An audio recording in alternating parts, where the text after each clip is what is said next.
Today's gospel reading about the temple tax is just, our Lord is indicating that he is God. So basically the temple, what was the temple for? To honor God. Why did they have the temple tax? For the maintenance and the upkeep of the temple, which is something that was required. But is God required to pay, or the Son of God? Is the Son of God required to pay the temple tax? And obviously no, because the temple is for their glory. Everything about the temple is for them. However, notice that our Lord says in order to avoid giving them scandal or to give offense against them, right, he does it anyways. In other words, he's showing his obedience to the law. And this is very important, and our Lord had reiterated that he has not come to abolish the law, but rather to fulfill the law. And in today's first reading from the book of Deuteronomy, Moses, speaking to the people, once again reaffirms and reminds them the importance of obeying the commandments of God. And notice how he says that, and his decrees that I am commanding you this day for your own well-being. In other words, if you obey the commandments of God, it's going to be for your own well-being. You will be happy. You will be more content. Now notice in today's first reading also that verse. I wanted to draw your attention to that verse where it says, "Circumcise then the foreskin of your heart and do not be stubborn any longer." Recall St. Paul also, he talks about, circumcise your hearts. And what is this referring to? Recall that the heart, our Lord says that where your treasure is, there your heart is also. In other words, what do we love with our heart? Now, we love many good things. We love God, we love the beauty of nature, but sometimes we love things that we shouldn't love, or we love them inordinately. We become too attached to certain sinful things or worldly things, and that pulls us away from God. So this circumcision of the heart is basically saying, well, cut off those useless, superfluous things that you don't need and that are just going to impede you from being able to follow God as you should. Now notice also that it mentions in today's first reading from the book of Deuteronomy that God had chosen the Israelites, or the Jewish people, out of all the nations. Well, he really formed them through Abraham, but that God was loyal to them, or God was guiding them, and basically God took them aside from all the other nations and was preparing them for the coming of the Messiah. And there was a lot of reasons as to why God did this, that he kind of secluded the Jewish nation, that they would be a people of their own. And God warned them not to intermingle with the other nations. So kind of to keep to themselves, to practice their faith. And their culture was very religious. So their religiosity was very public, which is good. It wasn't perfect, they of course still had a fallen human nature, and they were prone to sin, and there was corruption. You see, we even see when under the Roman occupation, some of the tax collectors, for example, they're Jewish people who are basically working for the enemy, kind of betraying their own people. So it was certainly not perfect, but God wanted to keep them to themselves so that they wouldn't be influenced by others.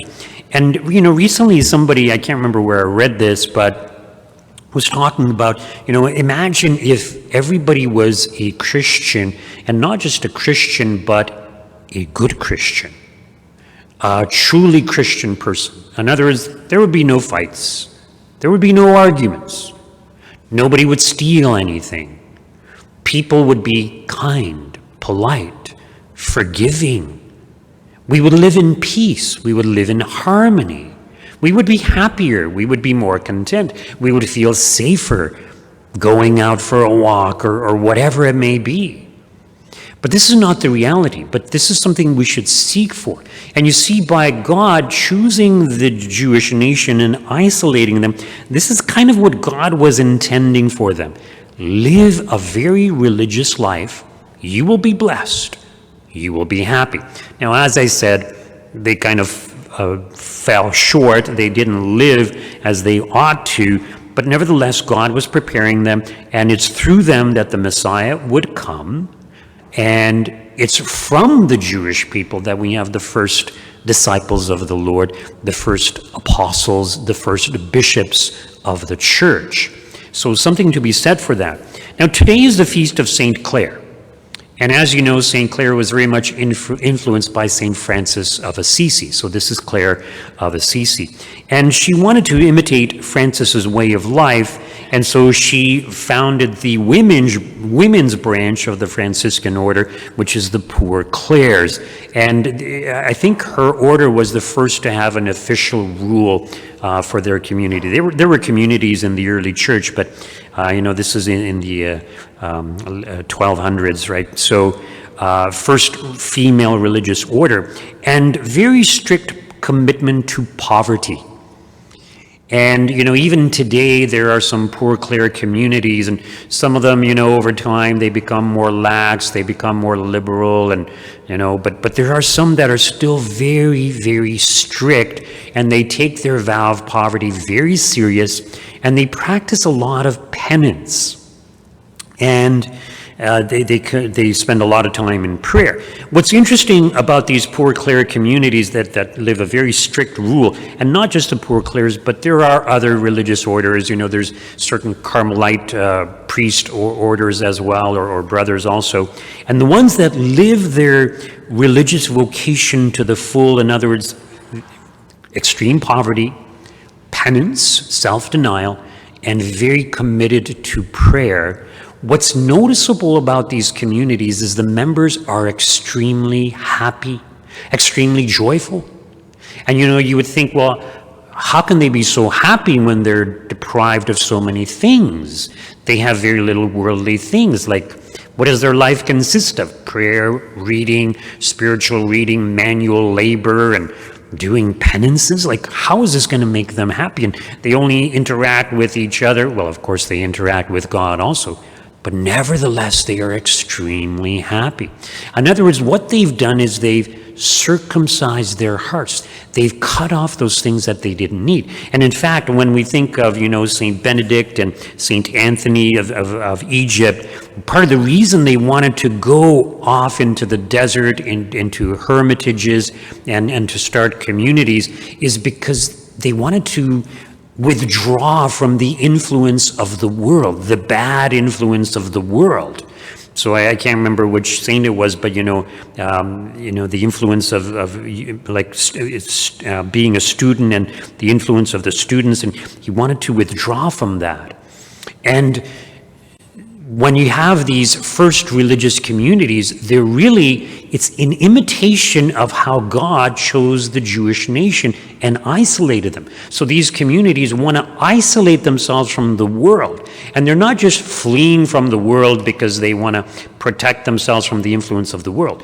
The reason they're doing it is because they have this tremendous love of God, and they don't want that love to be tainted with worldly things. They don't want these bad influences. So they circumcise their hearts, in a sense. They circumcise their communities. We're going to keep all those things out so that we can focus on God and live a truly Christian life. And in many of these religious communities, I said, imagine a society where everyone was Christian.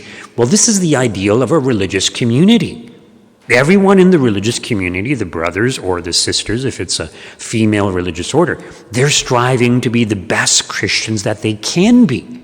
And it's wonderful when you truly experience that, and when prayer is taken seriously, but also self-denial or penance. Because otherwise the tendency is we become selfish, self-centered, and we start pointing the finger and arguing, and we have divisions. And these things can and do happen in religious communities also. But when they take it seriously, it's very beautiful. The members are very joyful. In regards to St. Clare, as I mentioned, she started this community of nuns or female religious. And there's a story, or there's an account in her life where there were armies going and attacking one town after another. And the town where they had their monastery or their convent was going to be attacked. And so the community knew, they were notified of this, they were told to leave or whatever, but Clare said, no, we're going to stay. This is our community, this is our home. And what she did is she took the monstrance with Jesus in the monstrance and put it on the wall of their convent, facing out. And the nuns all prayed and fasted. And because they prayed and fasted, because their faith was so great, as the army approached, for some reason, it's like there was this bright light or something, they just felt that they couldn't go there. And so their convent and the whole town was spared. So once again, when we draw close to God, and we will have great faith when we do so, then God is more likely to answer our prayers and come to our aid when we are truly in need.